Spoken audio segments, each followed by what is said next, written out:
বাংলাদেশের ত্রয়োদশ জাতীয় নির্বাচন নিয়ে নানা ধরনের বিতর্কের সৃষ্টি হয়েছে।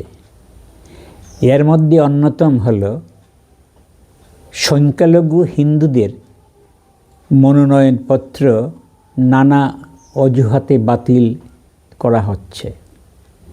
বাতিলদের মধ্যে রয়েছেন বাংলাদেশ হিন্দু ঐক্য মঞ্চের নেতা গোবিন্দ প্রামাণিকও।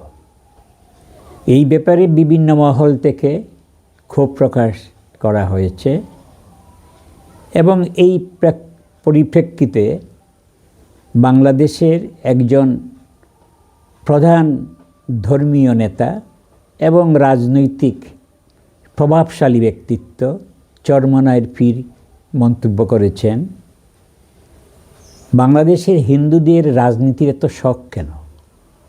রাজনীতি করতে হলে তো ওরা ভারতে চলে যেতে পারে।